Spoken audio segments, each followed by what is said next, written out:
Chapter number 8 introduction to management.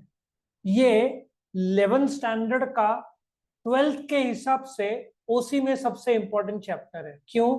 क्योंकि 12th का first chapter है प्रिंसिपल्स ऑफ मैनेजमेंट, 12th का सेकंड चैप्टर है फंक्शंस ऑफ मैनेजमेंट। इसका कंटिन्यूएशन में 12th ओसी के फर्स्ट 2 चैप्टर्स 12th में है। आया समझ में? तो इस वीडियो में हम लोग मीनिंग ऑफ मैनेजमेंट देखेंगे, कैसे लिखना है एग्जाम में वो खास करके देखेंगे, क्योंकि कैरेक्टरिस्टिक्स ऑफ मैनेजमेंट पूछा या लेवल्स ऑफ मैनेजमेंट पूछा या management as an art science profession पूछा, सब जगह आपका ए इंट्रोडक्शन, बी मीनिंग और सी डेफिनेशन, ये इतना सारा दिया है। मैं इसको शॉर्ट करके बताऊंगा। तो सबसे पहले तुम्हारा मैनेजमेंट क्या होता है वो हम लोग समझेंगे। नाउ मैनेजमेंट समझने से पहले एक कदम पीछे आ जाओ, उसको हम बोलते हैं ऑर्गेनाइजेशन। नाउ ऑर्गेनाइजेशन क्या है?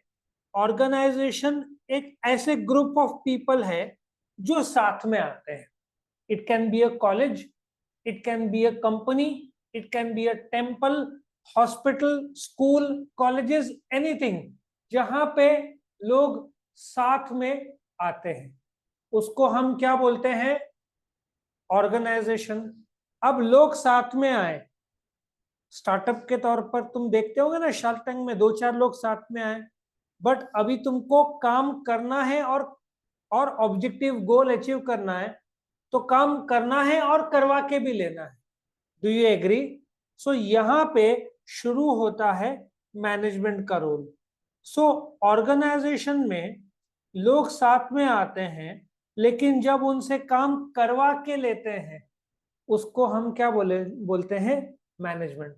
सो मैनेजमेंट एक कला है, आर्ट है, लोगों से काम करवा के लेने की। कैसे करवाना है वो सब procedural part, functions of management, planning, organising, staffing, directing, controlling, वो सब हम धीरे धीरे पहुंचेंगे। पहला कंसेप्ट समझ में आया? नाउ इंट्रोडक्शन जो है, अभी एग्जाम में आप लिखोगे कैसे? आप क्या करोगे? ये इंट्रोडक्शन को ए बोलेंगे, ए। इसमें इतना इन्होंने डिटेल दिया है, आप 2-3 लाइन लिखोगे। Management is the key word of today, ऐसा मत बोलो। Today's business are very complex, having multiple branches. आया समझ में? मैकडोनल्ड्स के वर्ल्ड में 40,000 के ऊपर फ्रेंचाइजीज है, ठीक है ना? और आजकल जो एक बिजनेस सक्सेसफुल होता है तो वो वन प्लस पहले ऑनलाइन बेचते थे, अभी उनके स्टोर्स आ गए। ये ट्रेंड आ रहा है ना, जब तुम एक्सपांड करते हो तो प्रेजेंट बिजनेस कॉम्प्लेक्स, कॉम्प्लिकेटेड और टेक्नोलॉजिकल हो गया है। 15-20 साल पहले इंडिया में जो आईटी सेक्टर या क्या बोलते तुम्हारा इंटरनेट इतना स्प्रेड नहीं हुआ था, तो एक बिजनेस था। अब लोकल लेवल पे कोई भी सक्सेसफुल देखो, एक वड़ा पाव वाला होगा, एक स्कूल होगा, हॉस्पिटल होगा, होटल होगा, वो लोग एक जगह पे, सेंट्रल जगह जहां पे भी होगा उस जगह से ऑपरेट करते थे।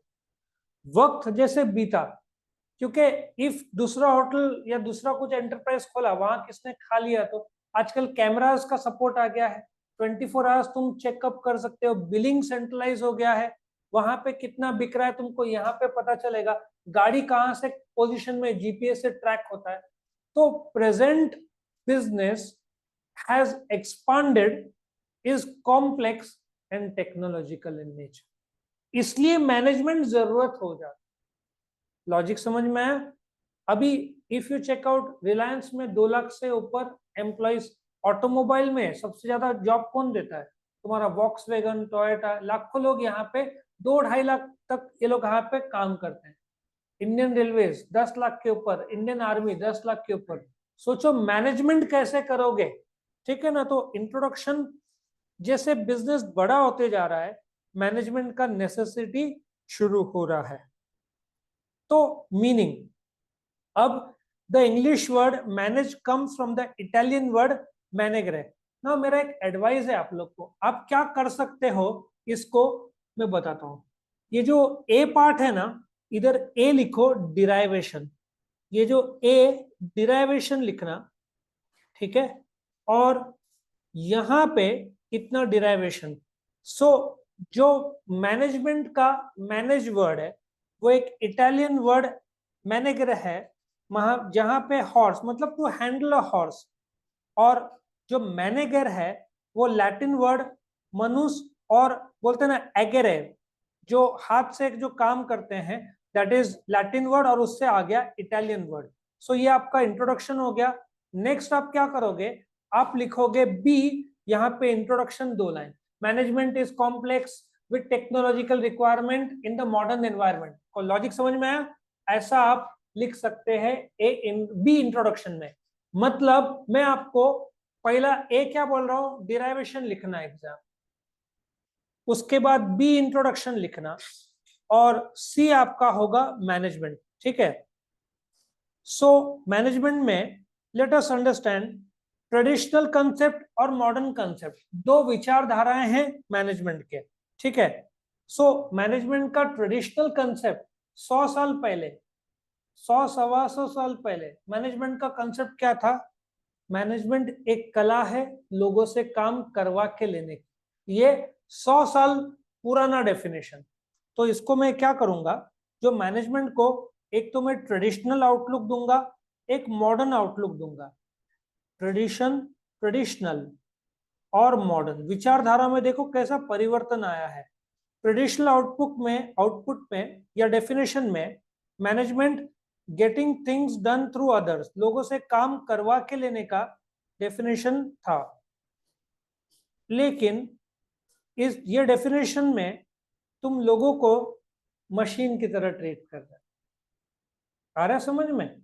मॉडर्न डेफिनेशन बोलता है management is about achieving the objectives, जो तुम्हारे गोल्स ऑब्जेक्टिव्स है, through the process of planning, organising, staffing, directing, controlling, ऐसे 5 फंक्शंस ऑफ मैनेजमेंट है। सो आज डेफिनेशन लोगों से काम करवाने से एक कदम आगे चला गया। वो बोलता है आपको ऑब्जेक्टिव अचीव करना है थ्रू प्रॉपर मैनेजमेंट। इफ तुम टॉपर्स का इंटरव्यू देखोगे 12th सीबीएसई या ये सब के, ये लोग बोलते थे, ये लोग टाइम मैनेजमेंट अच्छा करते थे। लोग सोचते टॉपर 16 आवर्स पढ़ाई करते, 4 to 6 आवर्स डेली, जो बाकी लोग है लास्ट मिनट में पढ़ाई करते, यही फर्क है। और टॉपर्स का इंटरव्यू वो लोग बोलते हैं कि पुराने क्वेश्चन पेपर्स ये लोग खास करके चेकिंग करते हैं, ठीक है, सिलेबस और पुराने question papers, that is how they manage there results. Logic समझ में आ रहा है? सो ये तुम्हारा पहला क्या मैंने बोला, डिराइवेशन, दूसरा मैंने क्या बोला, इंट्रोडक्शन, तीसरा क्या बोला, मीनिंग, डेफिनेशन। डेफिनेशन आपने ये लिखा तो भी चलेगा, आपको बहुत पसंद आएगा। Management is the art of getting things done through others, Mary Parker Follett. और इसको एक्सटेंशन देना है, सॉरी दोनों, मैरी पार्कर, वो टोनी पार्कर कुछ तो है, पीटर पार्कर, उसकी गर्लफ्रेंड है थी पिक्चर में, एक वे जिंदा है। हाँ नहीं, ये 100 साल बहुत पुराना डेफिनेशन है, मैरी पार्कर फॉलेट।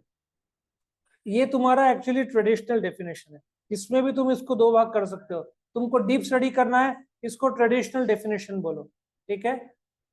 इसमें एक और है, management is art of getting done through others, management is art of getting things done through and with people in formally organised groups, Koontz and O'Donnell. ये हेनरी फॉयल का definition है, ये modern definition है। Forecast, plan करना, organise करना, command करना, ये modern definition है। बट एग्जाम में तुमने ट्रेडिशनल लिखा तो भी चलेगा, नहीं तो तुम्हारा एबीसीडी बहुत बड़ा हो जाएगा। ए क्या बोलोगे, डिराइवेशन, बी क्या बोलोगे, इंट्रोडक्शन, सी क्या बोलोगे, मीनिंग, और डी क्या बोलोगे। अच्छा, ये एबीसीडी कुछ भी पूछा उन लोगों ने, features of management, importance of management, management as an art, management as a science, management as a profession, levels of management, सब में आपका एबीसीडी बैठता है। और इसका रेलेवेंस ये है कि आप 12th के बाद कोई भी कोर्स करो, बीबीए, बीबीआईबी, बीएमएस, एमबीए, सब जगह मैनेजमेंट मिल जाएगा आपको। नॉर्मली एमबीए में पहला सब्जेक्ट ये है, बीबीए में 101 ये है, मतलब पहला सब्जेक्ट आपको ये मिल जाएगा। तो ये आपको फ्यूचर में भी बहुत काम में आएगा ये चैप्टर। और जैसे मैंने बताया इसका कंटिन्यूएशन, इसलिए मैंने इसको पहले नहीं लिया, आखिरी में लिया, क्योंकि ये खत्म होता है तो 12th का इसके बाद वाला चैप्टर प्रिंसिपल्स ऑफ मैनेजमेंट, और फिर उसके बाद वाला चैप्टर फंक्शंस ऑफ मैनेजमेंट, जो कि चैप्टर नंबर 2 12th में। लॉजिक समझ में आया? तो ये था आपका मीनिंग ऑफ मैनेजमेंट। तो किसी को कोई डाउट है? जो अगला क्वेश्चन है फीचर्स में अगले वीडियो में लूंगा।